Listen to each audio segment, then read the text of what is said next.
Oke, jadi siang guys. Oke, jadi di video kali ini mungkin agak spesial dan ini banyak request juga. Dan ya, ini gua coba analisa lapangan langsung dan juga di live dan juga anything lah sekitar ya. Anxiety.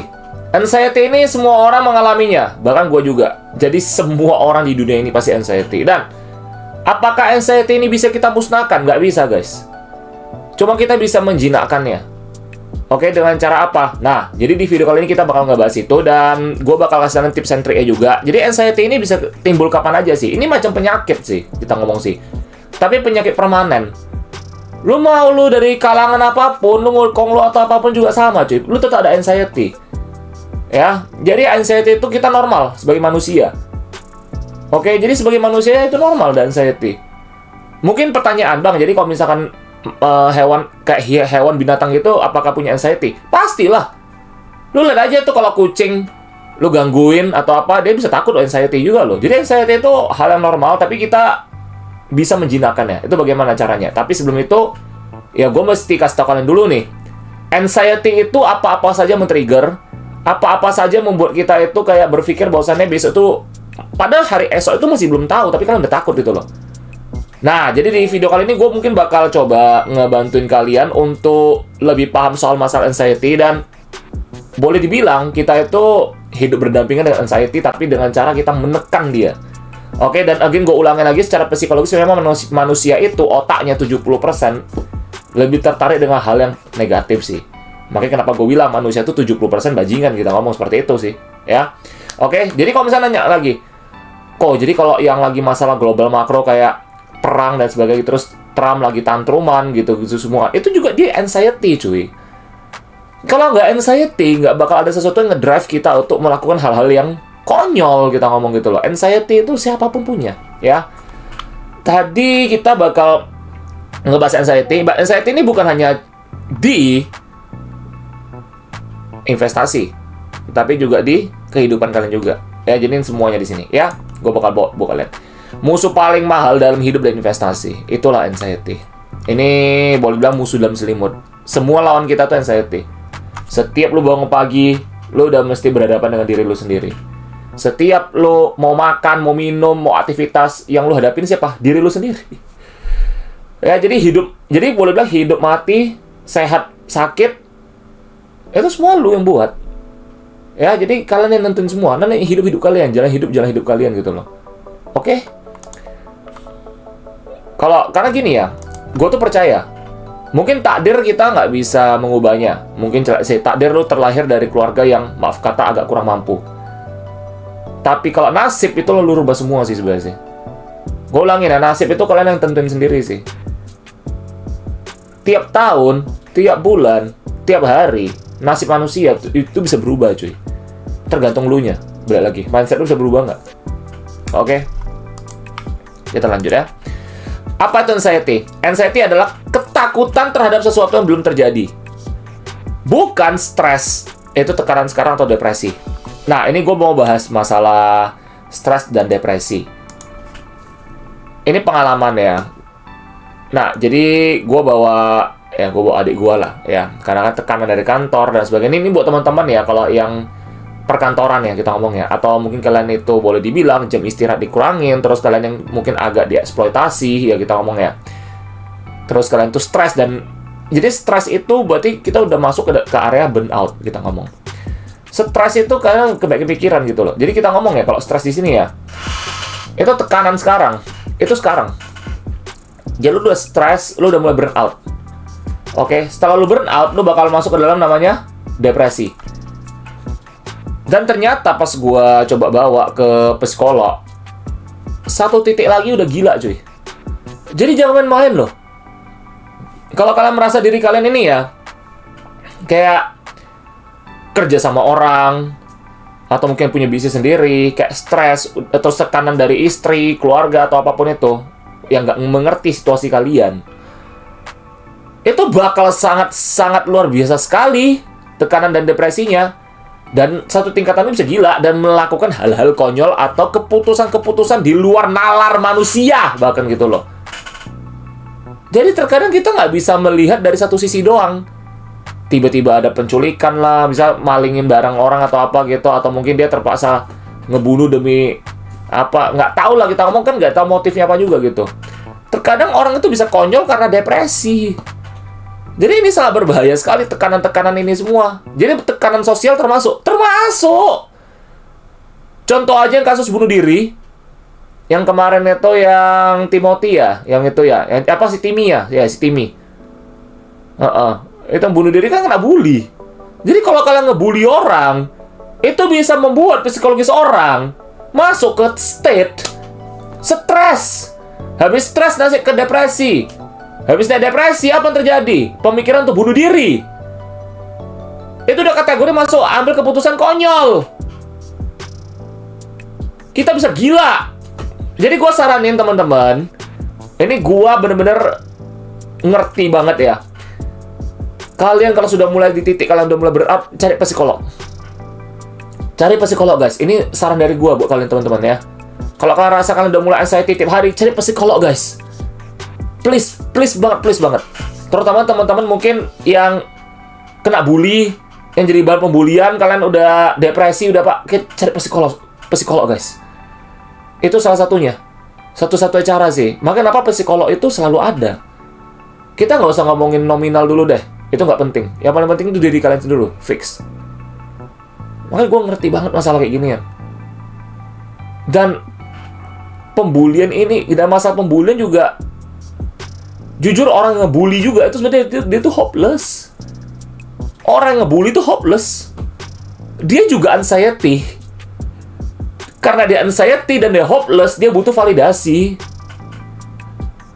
Gitu. Begitu juga dengan kasus-kasus yang ini lagi viral banget juga. Yang masalah kelas trading dan sebagainya gitu. Itu juga sama-sama hopeless. Sama-sama anxiety. Ini gue udah bahas videonya di yang masalah ini ya, gue udah bahas di video sebelumnya tuh yang soal FOMO ya. Jadi ini konten yang sangat berkaitan ya, FOMO dengan anxiety ini ya. Anxiety semua itu masalah anxiety. Stres, depresi, mengambil tindakan yang di luar nalar jatuhnya. Jadi be careful with that. Ya, sebelum itu terjadi, carilah pertolongan pertama dulu. Oke, ini saran dari gue sebagai teman kalian buat kalian ya. Gak mau tahu dari usia berapa lah. Karena gue gini, pengalaman gue tuh gue ke psikolog sana, ada usia udah 50-60 aja masih cari psikolog cuy. Hati-hati soalnya. Gak main-main. 90% penyakit datang dari mental, pikiran. 10% dari makanan atau gaya hidup sebenarnya sih. Apakah gaya hidup itu bisa mempengaruhi mental? Bisa gaya hidup. Tukang dugem. Ya, mungkin lu tukang ngerokok satu hari 20 kotak atau apa gitu semua. Itu lifestyle. Tapi ditambah lagi mental yang kurang baik, selesai cuy. Oke, lanjut ya. Tapi takut masa depan yang masih imajiner. Nah, kalian takut sama masa depan masih imajiner. Contohnya, belum bangkrut tapi udah takut bangkrut. Saham belum turun tapi jantung sudah copot. Hidup belum gagal tapi pikiran sudah kiamat. Anxiety itu mahal karena bikin salah ambil keputusan, bikin keluar dari plan, bikin jalur di dasar dan beli di pucuk. Ya, ini kita ngomong untuk kehidupan dan di investasi juga salah satunya. Jadi, belum bangkrut tapi udah takut bangkrut. Itu terjadi di orang-orang sekarang ini, di FOMO, di pom-pom. Jujur dah buat sama diri kalian sendiri. Kalian yang kena makan pom-poman, kalian tuh takut. Kalian tuh pingin, duit gue bisa gue kali-kali lipat. Mungkin kalian punya tagihan, mungkin kalian punya kebutuhan yang mesti kalian hidupin, dan kalian mesti bayar banyak, dan kalian butuh uang yang boleh dibilang kalian dalam kategori ya, pikiran kalian instan. Which is itu nggak ada, malah yang ada tambah banyak utang kalian. Dan itu memang udah terjadi di luar sana. Itu kategori depresi sih. Kalian tuh secara nggak langsung udah masuk step depresi. Serem kan? Lu ambil keputusan konyol. Jadi ini nggak main-main. Dan sampai kalau nggak salah pernah ada kasus yang sampai satu keluarga dibunuh semua juga kan? Yang masalah siapa ya? Ada bapak-bapak di investasi entah kayak di kripto atau apa di forex kalau salah ya. Yang gagal terus kena ditagi terus. Nggak tahan satu keluarga dia bunuh semua. Itu udah dua nalar, itu udah depresi jatuhnya. Jadi hal-hal seperti ini di mata orang terkadang ada orang bikin jokes. Bagi gua ya, kelewatan sih orang bikin jokes atau meme soal kayak ginian sih. Nggak ada hati nuraninya menurut gua. Hidupmu juga mungkin penuh dengan anxiety sih. Tapi lo butuh validasi aja. Oke, gue lanjut dulu ya. Jadi, anxiety itu tiap hari kita bergulat dengan anxiety. Tiap hari. Gua kadang aja kalau bangun pagi bisa tiba-tiba anxiety. Karena apa? Gue tenang, tapi gue kadang juga melawan itu. Jadi kita nggak bisa kontrol itu. Nah, makanya kenapa di Jepang itu nama Ikigai. Gue udah bikin konten Ikigai soal ini juga. Ikigai itu bisa menekan, bukan menghilangkan, tapi menekan anxiety. Makanya kenapa orang Jepang kalau dia udah bekerja, kenapa dia itu masih tetap happy gitu loh, meskipun lu tau lah jam kerja di Jepang gila-gilaan. Tapi ketika gue waktu di Jepang, gue merasa sih nggak seperti itu juga sih. Memang ada beberapa industri ya mungkin butuh waktu lebih gila-gilaan lemburnya. Cuman ada alasan kenapa mereka tuh kayak merasa hidup ini layak diperjuangkan gitu loh. Jadi Ikigai itu adalah kuncinya adalah memperjuangkan hidup yang memang layak untuk kita perjuangkan. Jadi kalian tuh mesti bisa respect diri sendiri juga sih. Nah, di Jepang itu ada namanya nomikai, ya gitu kan, tiap minggu itu kan kita keluar, duduk bareng, ngobrol-ngobrol, dan minum-minum gitu loh kalau di Jepang. Nah, ternyata itu adalah salah satu dari sistem Ikigai, sistem kehidupan, di mana itu salah satu momen yang membuat hidup itu layak diperjuangkan. Bukan berarti mereka suka kerja, enggak, gitu. Ya, jadi mungkin teman-teman, kok misalnya di Indonesia sendiri kita belum ada budaya seperti itu. Mungkin suatu saat ya, gue sih berharap ya, kalau gue yang mau budayakan ini mana? Ya kalau budaya gue apa? Ya beli Gundam lah kalian lah. Ya beli Gundam, duduk bareng, rakit komunitas gitu. Lo jangan salah. Lu punya hobi kayak gini, kayak Gundam gini, kayak gue demen beli kayak gini ya. Oke, ini bagian mocin sini sih. Ya, gue demen beli Gundam, beli ini semua ya. Ini salah satu unsur yang membuat gue merasa hidup ini layak diperjuangkan juga gitu loh. Gue tuh have fun banget, jalan-jalan, baca buku. Hidup ini layak diperjuangkan banget. Bersyukur salah satu yang gede sih guys. Ya, jadi kalian tuh bisa merasa bahwasannya setiap hari kalian bangun pagi bersyukur, itu anxiety bisa menghilang juga loh. Jadi itu membuat hidup ini sangat luar biasa, dan kuantum ini bisa positif jadinya kuantumnya. Lu bisa merasakan kuantum ini, kan kuantum ini gak ada waktu ya, zero time. Alam semesta ini, ya alam semesta lu sendiri ini bakal nge-support lu gitu, kita ngomong. Sampai merinding gua ngomongnya. Kalau sampai merinding ini, bisa ngomong sampai merinding ini, berarti it's real gitu loh, ya. Oke. Gua lanjut dulu ya. Anxiety di kehidupan sehari-hari ya, ciri-ciri klasik: overthinking, susah tidur, takut ambil keputusan, selalu mikir kalau nanti. Ini kita ngomong ciri-ciri klasiknya dulu.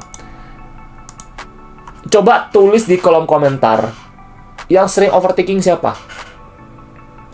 Yang susah tidur siapa? Yang takut ambil keputusan siapa aja, selalu mikir kalau nanti. Kalian boleh cerita sih di kolom komentar ya, karena di video kali ini memang kita lebih general dan boleh speak up ya. Jadi biar gue bisa bikin konten selanjutnya, mungkin gue bisa lebih fokus ke sini aja nanti ke depannya, karena kan memang kalau di channel gue ini dalam investasi kita tuh lebih fokus ke psikologi sih, bukan investasinya, itu tools doang. Tapi kalau kita punya mental atau kita punya akhlak, etika dan sebagainya, itu semua psikologis kita gak bener, jangan ngomongin cuan dulu deh ya, ini benerin dulu nih. Oke. Kalau ini overthinking ya, biasa orang overthinking itu susah tidur. Jadi gue tuh ada satu tips buat kalian. Kalian kalau misal malam mau tidur nih, tidur nggak nyenyak. Ya gue kadang kalau gue tidur malam itu kadang kita kok mau tidur, otak kita tuh muter terus gitu loh. Tanyakan sama diri sendiri. Gue bisa kayak gitu kadang. Bagusan kita mikir nih hari ini atau besok aja. Ngerti kan? Kita mikir kayak gini, kita berpikir seperti ini. Masih oke nggak sekarang? Udah mau tidur soalnya? Atau kita besok pagi aja? Lu nanya sama diri lu sendiri. Otomatis otak Ali nanti langsung shutdown. Karena kalian mikir, oh ya besok aja sih. Udah, tidurnya nyak lo besok pagi. Tandanya ini tujuan untuk apa? Untuk menekan anxiety juga. Kenapa? Jadi kalian bisa berpikir, oh besok kita masih bisa merasakan hidup, bukan kiamat gitu. Jadi itu psikologis yang bisa menekan anxiety kalian. Ya, itu satu tips dari gue buat kalian, oke? Nanti kalian coba terapin. Kalau misalnya teman-teman punya overthinking, sebelum susah tidur, otak muter terus, mikir terus, ya bilang aja sama diri kalian, ini kita mikir hari ini atau besok aja sih? Jadi kalian tuh bisa memperkuat intuisi kalian, intuisi kita ngomong, ya. Jadi berkomunikasilah sama diri sendiri, ya. Jadi kalau misalnya takut ambil keputusan, selalu mikir kalau nanti gitu kan, itu kalian berarti mesti lebih banyak bersyukur sih. Ambil keputusan ini, kalau misalnya kita ngomong selalu mikir kalau nanti, ini berarti kalian ini sudah mengkhawatirkan sesuatu yang nggak perlu kalian khawatirkan. ada riset membuktikan bahwasannya hal yang kalian pikirkan itu bisa 18% nggak bakal terjadi sih, gitu loh. Ya jadi jalan hidup dengan santai, tenang. Kalau mulai berdebar-debar jantungan, mulai anxiety, tarik nafas panjang, buang nafas pelan-pelan, dan selalu ucap syukur. Ya, menurut keyakinan masing-masing. Oke, lanjut ya. Penyebab utama, kurang kontrol, kurang kejelasan, terlalu banyak asumsi, kepala lebih aktif dari realita. Otak manusia lebih jago bikin film horor daripada nerima fakta. Ini yang gue bilang. Jadi memang otak manusia itu suka hal negatif. FOMO, flexing itu negatif semua. Itu udah macam racun dan penyakit yang menyebar gitu loh. Kan udah bilang FOMO tuh iri hati, dengki. Kayak kita ngomong, kita tuh nggak suka lihat orang lain bisa mencapai itu. Kenapa kita nggak juga? Itu namanya iri hati, dengki. Nggak suka sama kesuksesan orang lain. Itu dimanfaatin orang-orang untuk menggunakan konten flexing untuk ya buat bisnis mereka, buat branding mereka gitu loh. Jadi gue nggak nyalain mereka juga, enggak. Bagi gue normal aja sih. Ya kalau memang mereka tekniknya seperti itu adalah bisnis, game of attention kan jatuhnya kan. Gitu. Cuma memang kita ngomong sih harus ada batasan-batasan tertentu lah, karena kan ini kan kita boleh dibilang kan memang SDM kita nih, maaf kata banget ya, agak kurang lah. IQ kita aja di bawah rata-rata juga gitu loh, which is itu bisa merusak generasi-generasi berikutnya. Jadi ya gue sih berharap sih ke depan konten flexing kayak gini udah boleh ditekan aja sih menurut gue sih. Lihat geografis juga sih ya. Kalau lu di Amerika atau di mana ya mungkin lu bisa kena juga sih gitu loh. Jadi hati-hati sih buat teman-teman juga, jangan terlalu gampang kemakan kayak gituan ya. Oke, kita ngomong realita aja lah, lebih ke proses aja, oke? Jadi karena itu otak manusia lebih jago bikin film horor gitu. Memang seperti itu. 70%, ingat selalu 70%. Otak manusia memang negatif, guys. Kalau gue sih udah berdamai sama diri sendiri ya. Masa lalu gue, apa yang gue alamin, gue udah berdamai sama itu semua sih. Terkadang memang masa lalu bisa menghantui lu, tapi bagi gue masa lalu udah mati. Masa lalu jadi pembelajaran aja. Gitu ya. Oke. Jadi penyebab utama ini 4. Jadi teman-teman harus bisa laksanakan dulu, baru jangan berasumsi kita ngomong sih. Contoh nih, lu mau ketemu orang nih, misal lu ada ngutang sama dia, aduh gue gak mau ketemu dia deh, nanti dia laporin gue deh, atau dia bawa orangnya semua deh. Lu udah berasumsi cuy. Bisa jadi lu sekarang punya duit ya, lu bawa ke dia, lu bilang, kak, saya mau bayar utang. Oh gak apa-apa, bisa jadi dia udah ikhlas. Jadi manusia tuh jangan terlalu banyak berasumsi, jangan jadi peramal. Jangan cuy. Ketemu orang dulu, ambil keputusan dulu, urusan hasilnya itu belakangan. Lu mesti tegas jadi orang. Seperti di saham juga, gue bilang sama teman-teman apa? Kalau lu udah hitung valuasi, lu rasa oke, udah masuk dulu. Gak usah mikir naik turun itu urusan belakangan. Kenapa orang kaya gampang kaya? Karena mereka gampang melepaskan. Orang kaya itu seperti itu. Sekarang gue menerapin sistem orang kaya, dan gue sudah merasakannya dalam beberapa tahun terakhir ini. Ternyata enak. Kenapa kita ada ngomong, kalian kalau jualan, kalau belum laku, nggak ada mau beli kan barang kalian kan. Tapi kalau barang kalian udah laku, sekalinya laku, itu tiba-tiba banyak orang beli sama kalian kan. Karena kenapa? Auranya itu udah kebuka. Oh, saya udah laris. Berarti semua tiba-tiba laris gitu loh. Karena lu punya aura ini, aura di otakmu ini. Oh, dagangan saya sudah laku. Jadi semua datang gitu loh. Jadi apa kuncinya? Kuncinya adalah, ya lu itu mesti realistis juga. Ya, mungkin kita secara ekonomi di mata orang kita belum kaya. Tapi lu sudah harus punya mental kaya. Jadi rezeki dan alam semesta ini semua bisa mendukung kalian, dan itu bakal datang dan jadi kenyataan. Gue percaya itu banget. Dan gue sudah merasakannya sekarang. Ya, gue udah bilang masa lalu gue juga di konten sebelumnya. Nanti kalian coba nonton itu yang bagian FOMO itu. Lagian gue juga dari keluarga bangkrut cuy. Minus banget cuy, utang. Gila bro. Ya, gue lanjut dulu ya. Jadi kita perintis cuy ya, bukan pewaris. Lanjut dulu. Anxiety di bursa saham. Investor anxiety biasanya muncul karena masuk tanpa tesis, beli karena FOMO, nggak ngerti bisnisnya, duit dingin tapi mental panas. Contoh nyata, saham turun 10% panik, saham sideways resah, saham naik takut koreksi. Ironisnya, anxiety bikin investor aktif. Aktivitas berlebih, performa makin jelek. Coba siapa yang seperti ini tulis di kolom komentar, gue mau baca. Di sini gak ada yang menghakimi kalian ya teman-teman semua ya. Gue lebih respect sama teman-teman yang mengakui sih. Ketika kalian mengakui itu semua, maka kalian sudah mulai memaafkan diri kalian sendiri. Dan kalian mau ke jalan yang lebih benar sih menurut gue sih. Gitu sih. Jujur gue kasihan kadang. Tapi kadang kalau yang songong sih gue gak kasihan sih. Gue lebih kasihan sama teman-teman yang sebenarnya memang lagi cari jalan. Jadi makanya konten ini gue bikin terkhusus untuk teman-teman yang waras aja sih menurut gue sih. Yang nggak waras gue nggak peduli sih, dia mau mati jungkir balik gue sih nggak peduli sih. Memang pada dasar habitat dia memang udah toksik gitu loh. Ya itu urusan dia lah. Tapi urusan kalian itu lebih penting. Oke? Jadi ini memang seperti ini.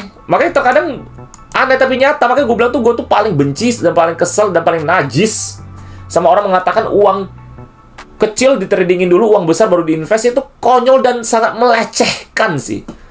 Melecehkan orang-orang yang membutuhkan uang, kita ngomong. Lu cut loss 1 juta, lu tahu di luar sana 1 juta bagi orang tuh gede banget loh. Dia lebih membutuhkan. Kenapa lu nggak kasih 1 juta tuh ke orang lebih membutuhkan aja sih? Goblok kali ngomong gitu. Gue tuh paling konyol dan paling najis itu. Bagusnya kalau rugi diem-diem aja rugi. Kalau memang uang lu rasa uang lu masih kecil, udah diem-diem aja, nggak usah ngomong. Najis cuy. Kita juga nggak butuh tahu uang masih kecil atau besar. Shut the fuck up aja, man. Selalu sangat melecehkan sih menurut gue sih. Jadi aktivitas berlebih performa makin jelek. Ya itu gue bilang. Kenapa mereka bisa ngomong seperti itu? Karena mereka juga anxiety. Mereka anxiety, songong. Jadi songong. Jadi anxiety ini kalau udah tahap-tahap tertentu bisa membuat pikiran kalian, otak kalian ini melakukan hal-hal atau mengucapkan hal-hal di luar nalar manusia. Itu yang gue bilang dari tadi. Jadi teman-teman hati-hati banget dan koreksi diri ya. Gue nggak mau menggurui, gak ada hak gue juga menggurui. Gue juga nggak mengajari. Tapi di sini gue sharing. Ini udah macam, kalian tau nggak kalau di luar negeri kayak di Amerika gitu kan ada tuh kayak perkumpulan duduk di kursi bundar gitu. Satu-satu orang yang punya anxiety ngomong berdiri ngomong di tengahnya ada panel gitu loh. Mengakui kayak dia ada masalah apa gitu. Kita tuh seperti ini sekarang gitu loh. Cuman bedanya sekarang udah lebih teknologi lebih canggih, zaman lebih modern, ya kita bisa melalui online seperti ini melalui konten. Tapi gue mau kalian tuh cuman berpikiran bahwa kita duduk, kita semua ini sama bareng gitu loh. Jadi di channel gue tuh gue lebih nyatuin orang, bukan ngemisahin orang atau makanya gue gak sih ngomong, gue nggak pernah nge-gatekeeping orang cuy. Yang penting respect aja, etika aja sih. Lu mau trader kayak lu mau bandar-bandar kayak who give a fucking shit man. Gue tetap di value investing, that's it. Karena gue udah ngerasain hasilnya lebih banyak, lebih enak, hidup gue lebih tenang. Gue mau jalan-jalan kapan aja juga suasana gue gitu loh, nggak butuh liat bursa terus. Tapi yang paling penting itu adalah kebersamaan cuy. Kebersamaan, janganlah kalian menindas teman-teman kalian yang lain. Kebersamaan ini penting cuy. Ya karena hidup itu ada istilah ya, life is short man. Come on, lu mikir aja. Lu kalau di Indonesia, harapan hidupnya berapa? Kalau Jepang mah ratusan tahun lah. Harapan Indonesia lah. Anak Gen Z aja ngomong apa? Ya tinggal 60 tahun udah meninggal. Lu bayangin zaman makin maju, harapan hidup di Indonesia makin tipis cuy. Kalau zaman-zaman kita, mungkin 90 lah bisa lah, 80 90 lah. Anak sekarang bilang apa? 60-70 aja. Apa 60-50? Bahkan katanya ya 40 tahun udah meninggal juga. Kan gila cuy. Jadi kalau memang kalian, contoh nih, kalau memang terutama Gen Z kita ngomong ya, kalian merasa usia 50 aja udah meninggal, lu usia sekarang usia 20 tahun. Berarti udah hidup 50% kalian. Sisa 50% lagi. Atau mungkin orang-orang yang bukan Gen Z ya, sebelum-sebelumnya ya, Kayak kita gini, kita merasa kita itu kayak, oh 80-90 masih oke lah, kita ngomong lah harapan hidup lah. Kalau lu bisa ikigai, mungkin 100 tahun kita ngomong lo. Berarti lu di hidup udah berapa? Usia lu udah berapa? Kalau lu misal usia 50 tahun, ya berarti sisa 50% lagi hidup lu. Kalau lu yang merasa 80 tahun, berarti sisa hidup tinggal berapa puluh persen doang. Jadi lu masih mikir dari sana. Tapi orang nggak mikir. Jadi again, ya, fokusin kebersamaan, fokus ke etika diri dulu, fokus ke etika dulu ya, akhlak dulu. Jangan ngomongin cuan dulu, itu nggak penting. Gue tuh menganut prinsip seperti itu sih. Dari dulu sampai sekarang. Cuan itu nggak penting. Uang itu paling dasar. Kenapa? Kalau etika bener, rezeki juga datang kok. Gampang malah. Ya. Oke, gue lanjut dulu ya. Kenapa anxiety membunuh return? Karena anxiety memperpendek horizon investasi. Pengganti logika dengan emosi membuat investor bereaksi, bukan berpikir. Banyak orang bener analisa salah eksekusi gara-gara anxiety. Ini yang terjadi. Kayak gue bilang, kalau misalnya teman-teman nggak bisa kontrol nih, pertanyaan bang, kalau saya nggak bisa kontrol gimana? Coba ya, gue udah kasih rumusnya di video kemarin itu. Tunda 24 jam dulu, tunda. Nggak usah lihat bursa deh, coba tes deh 1 hari jangan lihat bursa, bisa nggak? Kok, lu nggak lihat? Ya, gue kadang gue lihat. Lah, kok gue nggak mempen udah? Lu mau berusaha nih kiamat juga gue nggak ada masalah cuy. Ya, emiten gue juga nggak ada hubungan sama ISG gitu kok. Emiten gue juga semua undervalue kok. Margin of safety gue 300-400% ke semua kok. Tebel banget margin of safety gue. Bisa ratusan persen ke atas kita ngomong. 100 ke atas lah. Ya udah gitu. Jadi kalau gue lihat bursa pun ya gitu-gitu aja sih. Gak ada masalah apa-apa sih. Tapi gak semua orang kayak gue. Makanya gue tuh paling gak suka mengeneralisir atau memukul rata. Gue paling gak suka. Karena ada namanya butterfly effect. Nah, butterfly effect ini bakal ada satu modul lagi. Ini modul gabungan semua ya, FOMO, anxiety, sama butterfly effect. Nanti gue ajarin. Butterfly effect itu apa? Kalian mesti ngerti. Butterfly effect itu adalah satu hal kecil lu ambil, keputusan lu buat, itu bisa merubah masa depan. Contoh nih, kalau gue hari ini bukan di posisi seperti ini, gue bisa jadi cepet, bisa seperti mereka juga loh. Yang flexing lah, gue bisa flexing sebenarnya. Tapi kan gue bukan ambil posisi jalan itu. Gue flexing, buka kelas, pasang sponsorship dan sebagainya semua gitu. Gampang gue bro. Karena gue udah hasilnya semua soalnya. Portfolio gue gimana. Gampang, tapi gue gak mau karena gue tahu karma cuy. Nah itu gue bilang. Karma itu ada 2, karma baik dan karma jahat. Itu bagian dari apa? Dari butterfly effect. Butterfly effect itu dari teori chaos. Nanti gue bakal bawakin itu buat kalian nanti ya. Oke. Syukurnya gue itu tipe orang mikir panjang dan gue dididik dari keluarga yang boleh dibilang sangat mendidik gue. Yang selalu gue ingat sampai hari ini, almarhum dari nenek gue bilang gini, kita jangan pernah makan duit orang, apalagi duit orang dari yang kita nggak gini ya. Kita nggak tahu duit orang itu dari mana. Dari tangisan dia, dari keringat dia, dari darah dia bahkan. Karena dia mungkin kerja sampai luka-luka gitu dapat duit.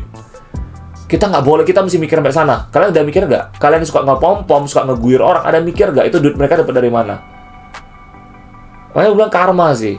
7 turunan, 10 turunan, bahkan 100 turunan mungkin penyakitan semua nanti cuy. Jangan main-main cuy. Gue percaya banget sama kayak gituan. Hukum tak bertuah soalnya. Ya. Nanti kita bahas itu di butterfly effect ya. Oke. Jadi ini kita boleh bilang, ini buat teman-teman yang merasa kenapa di bursa nggak profit atau apa, itu masalah diri sendiri sih sebenarnya sih. Ya mungkin teman-teman memang udah bisa mulai analisa, tapi kenapa return belum ada? Makanya gue bilang gue butuh proses. Gue aja butuh 5 tahun cuy baru mulai ada hasil yang lebih banyak gitu, lebih maksimal hasilnya. Tahun-tahun dulu belum gitu ada.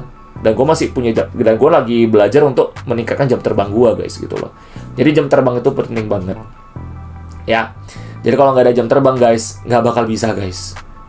Ya jadi again, nikmati prosesnya. Just enjoy your life, dimanapun kalian berada. Bersyukur aja. Apapun itu, gue ngerti. Kalian pasti bakal mikir banding-bandingi. Gue juga nggak mau dibanding-bandingi juga. Kita itu tiap hari bangun. Me versus me, bukan me versus everybody. Lu melawan diri lu sendiri. Ya jadi lu nggak usah banding-bandingin diri lu sama orang lain, nggak usah. Itu takdir, tapi nasib lu nentuin sendiri. Oke? Ya, gue lanjut dulu ya. Cara menjinakkan anxiety. Ubah pertanyaan di kepala dari gimana kalau gagal ke apa yang bisa gue kontrol. Nah ini. Apa yang bisa gue kontrol? Makanya ini sama kayak lu susah tidur kan. Lu tanya sama diri lu. Daripada lu bilang, aduh, ini besok kayak gini. Lu tanya sama diri lu satu pertanyaan aja. Bagusan mikir hari ini atau besok? Pasti udah jawabannya bisa besok sih. Karena udah mau tidur. Otak lu otomatis shutdown nanti. Begitu juga dengan ini. Gimana kalau gagal? Apa yang bisa gue kontrol? Jadi gitu. Ya, jadi kalian tuh bakal bisa pelan-pelan borgol di tangan ini bisa lepas. Apa yang bisa gue kontrol? Contoh nih, lo kalau anxiety-nya ini kayak lo takut gagal besok. Nah, lo punya bisnis nih, atau lo karyawan lah kita ngomong lah. Takut di PHK kita ngomongnya. Apa yang bisa lo kontrol? Yang bisa lo kontrol adalah perbagus portfolio lo. Atau kalau memang lo rasa perusahaan lo ini udah gonjang-ganjing, ya cari tempat lain. Udah mulai interview tempat lain gitu loh. Lempar lamaran lagi. Bukan, ya lu kalau mau ngomong lagi ya, lapangan kerja makin susah dan sebagainya. Iya, lu coba berdiri sendiri. Nggak ada modal. Nggak ada modal, ya lu berusaha. Kan lu yang kontrol sendiri, nggak ada alasan cuy. No excuse. No excuse. Kalau nggak ada modal, berarti selama lu kerja, berapa tabungan lu? Ketahuan dong. Berarti lu tuh orang yang pemborosannya bukan main. Lu beli barang tapi nggak ada fungsi buat lu. Dari sana ketahuan semua. Denial. Jadi, lu nggak boleh denial ya kayak gini. Ini serius ini. Konten gua ini serius ini. Mungkin dari semua konten gua ini paling serius ini. Karena ini bisa menyangkut hidup dan mati masalahnya. Dan ini bisa beruntun sampai 10 bahkan 100 turunan cuy. Hati-hati. Hati-hati. Ya. Lanjut. Turunkan ekspektasi, naikkan disiplin. Gue udah sih ngomong. Cuan, duit, itu lebih kecil daripada konsistensi. Konsistensi itu lebih besar cuy. Gue lebih prefer konsisten dan disiplin daripada uang. Karena gue yakin, dengan gue konsisten dan disiplin, uang datang sendiri. Uang itu bukan dicari, tapi uang itu ditarik. Itu nama law of attraction. Oke. Karena gue menganut prinsip law of attraction. Hidup gue tuh law of attraction. Law of attraction itu kita tuh menyatu dengan alam semesta. Kita nge-trigger alam semesta dan kita men-trigger kuantum. Bumi ini sudah sangat-sangat, gimana ngomongnya? Bumi ini sudah sangat kesal juga sih sebenarnya sih. Ngerti ya? Karena kenapa? Manusia tuh semua pikiran negatif terus. Ketika semua orang pikiran negatif, otomatis kan itu mempengaruhi bumi ini juga sih. Jadi jangan salah juga, terkadang ada gunung berapi meletus, tiba-tiba ada bencana alam dan sebagainya. Ini gue nggak tahu, ini gue mikir karena gue tuh lebih menyatu dengan alam semesta. Jadi gue berpikir bahwasannya bumi ini marah, kalian tuh kenapa asik mikir yang jelek-jelek terus sih? Itu peringatan doang, dia juga sakit cuy. Kalau gue sih mikir sampai sana ya, gitu loh. Jadi terkadang kita tuh merawat bumi ini hidup masalahnya. Coba kalian cek Google aja. Bumi itu ada detak jantung cuy. Cari aja Google sekarang kalau nggak percaya. Detak jantung bumi, cari. Bukan saham bumi ya. Beda, detak jantung bumi. Bumi kita tuh ada jantung, ada nafas, ada semuanya guys.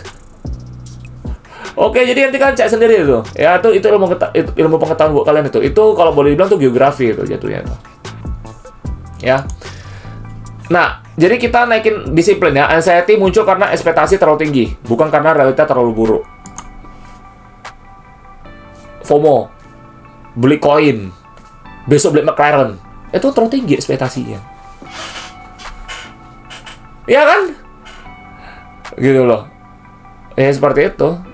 Kemakan iklan kita ngomong gitu. Ya again lah, dua sisi lah, kita mau dua sisi lah. Satu sisi juga ya lihat keadaan lah. Kalau lihat bonus kita ini bonus demografis dan angka kemiskinan juga boleh dibilang lumayan gede ya, dan lu bikin kayak gitu kan juga nggak etis sih sebenarnya sih gitu. Ya sama-sama lah, dua sisi lah kita ngomong lah.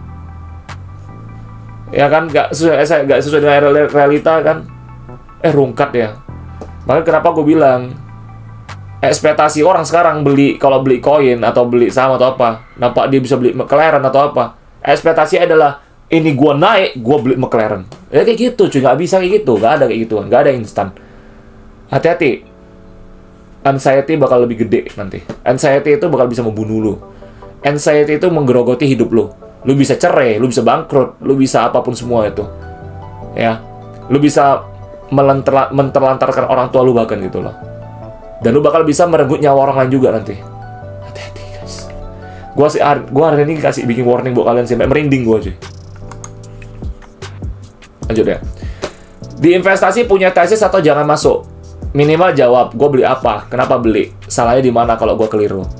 Itu tanya semua. Kalau nggak bisa jawab, ini bukan investasi, itu judi elegan sih menurut gue sih. Itu judi elegan. Makanya kenapa gue asik ngomong, kripto apakah judi? Ya judi. Bagi gue judi. Gak ada underlying ya. Apa yang bisa lo analisa? Nggak ada kan. Gue hari ini kalau gue jahat, gue bisa lo bikin gue bikin koin-koin gue sendiri bisa lo. Gue bikin koin gue sendiri, nanti gue pom-pomin. Habis itu gue guyur kalian. Kan itu terjadi di luar sana. Di luar negeri sana semua kayak gitu semua. Ya itu. Karena kita nggak bisa analisa. Jadi koin-koin kayak gini ya, ini kan boleh bilang mata uang digital sih. Ya macam valuta asing jatuhnya. Gue tuh udah edukasi teman-teman juga sih sama di live sih. Ini adalah mata uang digital, berarti itu kan valuta asing sih, nggak jauh beda. Bagus lebih dolar aja langsung. Lo bisa pegang dolar langsung. Bodoh apa digitalan kayak gitu. Ya, jadi kalau gue sih salah satu yang kontra sama nama kripto.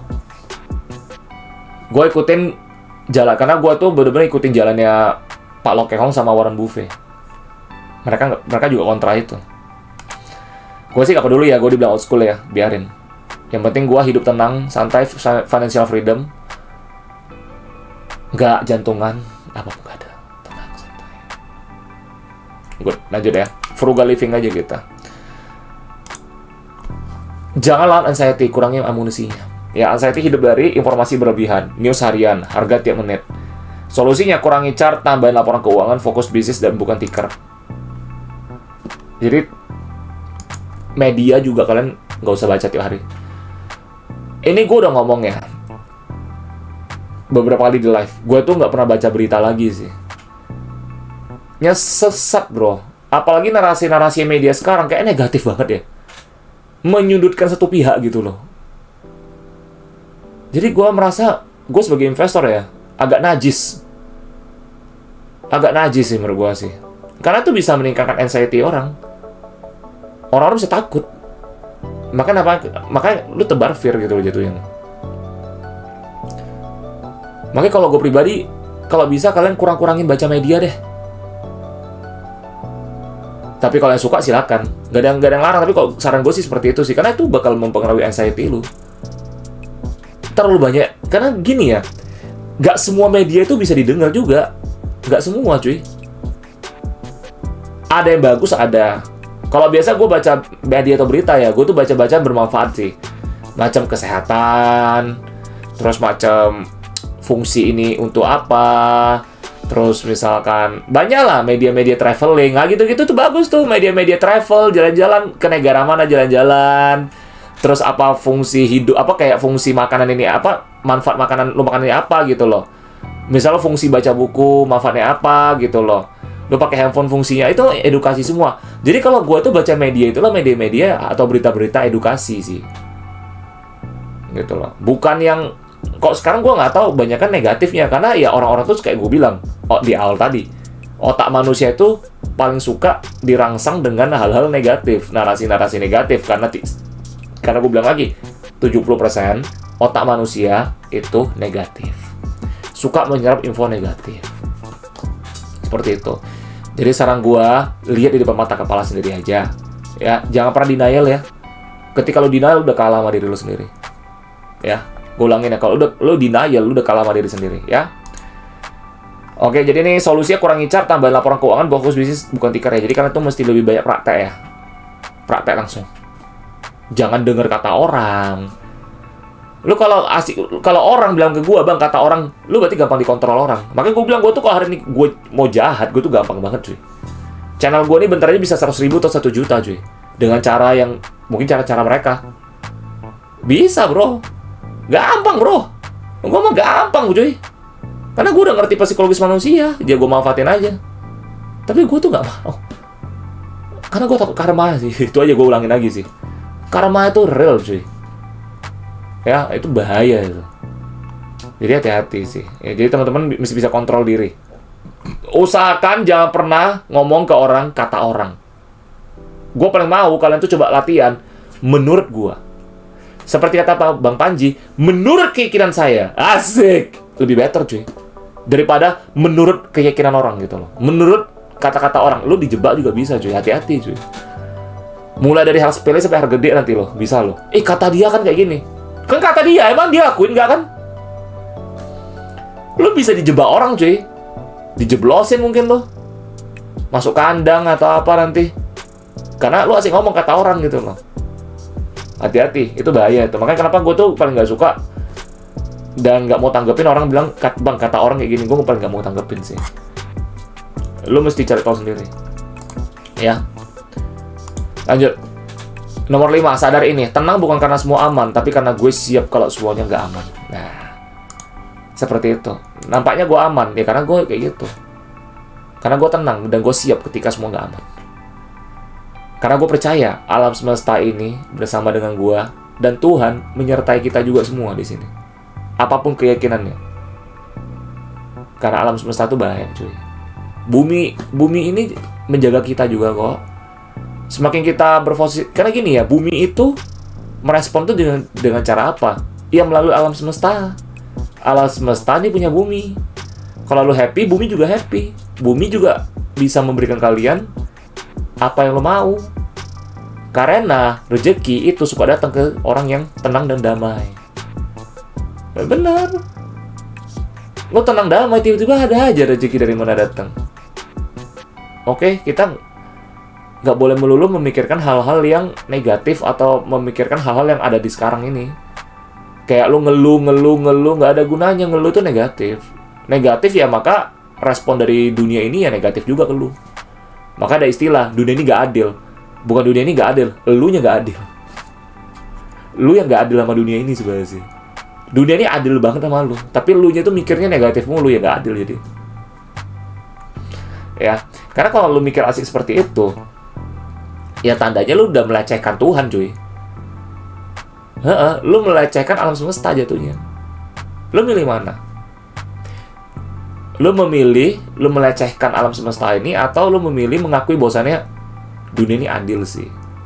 Cuma mungkin gua yang merasa nggak adil, dan gua harus menekan ini. Coba. Ya. Gua lanjut dulu ya. Investor tenang bukan yang paling pinter, tapi yang punya sistem, punya margin of safety, punya mental tahan lama. Anxiety sama dengan pajak tersembunyi di investasi. Semakin sering muncul, semakin kecil return jangka panjang. Nah, ini Warren Buffett pernah ngomong juga masalah ini. Gue baca buku The Intelligent Investor, The Warren Buffett Way ini. Ya, gue lagi baca. Di depan ini terus bahwasannya Warren Buffett itu nggak pernah mau seperti itu karena pajak, lu bayar pajak terus sebenarnya sih. Lu bayar pajak terus. Jadi lu yang itu kalau nge-trading harian gitu, lu itu bayar pajak sudah sih tiap hari sih. Lu kalau misal kita compounding, itu uang nggak ada, habis uang sih. Lu cuma bayar pajak, makanya Warren Buffett itu nggak pernah mau.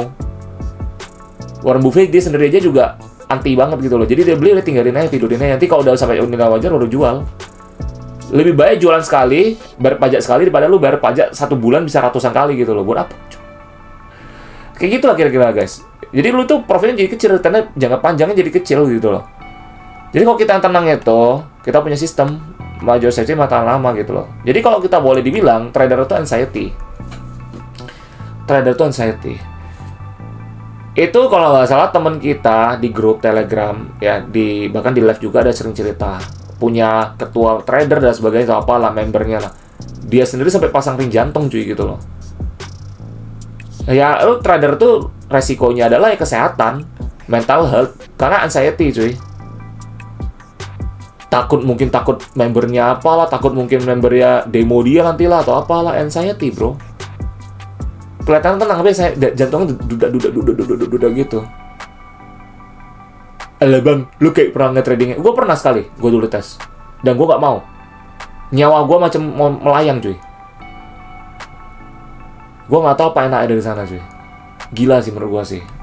Ya, gue gak tahu sih. Apakah mungkin ini memang namanya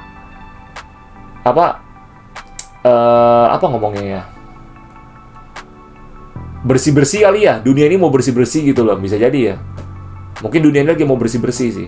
Orang-orang yang merasa kita rasa nggak bisa diubah lagi, ya udah dibersihkan aja langsung gitu loh. Jadi jangan sampai bumi turun tangan, cuy. Kalau dunia ini sampai turun tangan, alam semesta turun tangan, waduh. Gue sih itu no comment ya. Itu bukan kontrol gue lagi sih. Makanya gue bilang kalian tuh bisa kontrol diri kalian sendiri sih. Ya, kontrol lah yang bisa kalian kontrol. Hilangkan dan gak usah mikirin apa kalian nggak bisa kontrol, oke? Just enjoy the life, ya. Gue lanjut lagi ya. Ini PR buat kalian. Ini terserah kalian, kalian mau jalanin atau enggak, terserah kalian. Tapi yang pasti ini buat kalian PR nih. Ya, jadi kalian mau nerapin bisa, ya. Ya mau berubah aja. Beda anxiety pribadi, jawab jujur. Hal apa yang paling sering bikin gue cemas? Itu kejadian nyata atau asumsi? Apa yang bisa gue kontrol dari situ? Ya ini PR buat kalian ya. Ini kalian kalau mau catat, kalian catat ya. Gue ulangin lagi, jawab jujur, jangan denial, akuin diri sendiri. Hal apa yang paling sering bikin gue cemas? Tulis semua. Lu punya 100 poin, tulis semua 100 poin di atas kertas. Tulis semua. Ini udah macam jurnal syukuran juga sih jatuhnya sih, secara nggak langsung sih. Karena kenapa? Nanti ada solusinya soalnya. Itu kejadian nyata atau asumsi? Apa yang bisa gue kontrol dari situ? Buat ya. Kedua adalah PR nomor 2. Ini anxiety untuk investor. Ini kalau ya, untuk kita investor ya. Kalau ini kan untuk yang kehidupan. Ini investor. Jadi buat semua ya. Pilih satu saham yang lo punya. Kenapa lo beli? Kalau saham ini turun 30%, apakah bisnisnya mati? Kalau jawabannya nggak tahu, catat itu. Kenapa? Kalau lo jawabnya misal lo bilang lo nggak tahu, berarti lo mesti ngulang lagi. Berarti mindset lo ada yang salah. Oke? Ketiga, terakhir adalah latihan mental. Tulis kalimat ini. Gua siap salah, tapi gua nggak mau panik. Baca setiap kali mau klik buy atau sell. Ya. Ini sih sebenarnya basic sih. Dan ini solusi buat teman-teman juga untuk bisa mulai menekan atau menjinakkan anxiety itu sendiri. Jadi PR gue ini khusus untuk menjinakkan anxiety kalian. Ya, jadi gue nggak mau terlalu banyak teori, nggak mau terlalu banyak bacot, praktek langsung. Jam terbang itu paling penting. Jangan mikirin gagal. Orang kaya, orang mental kaya, mental konglo nggak pernah mikir gagal. Dan mereka tuh gampang melepaskan juga. Ya, mereka tuh nggak takut kalau kehilangan. Ya, mereka tuh nggak takut kehilangan. Makanya kenapa kaya tambah kaya. Oke. Sip. So, semoga video kalian bermanfaat dan selepas video ini kalian bisa berubah lebih banyak lagi. Ya, semoga gue bisa menjangkau lebih banyak orang dan bisa bermanfaat buat banyak orang. Oke, sip. So, sampai jumpa di video berikutnya dan see you guys.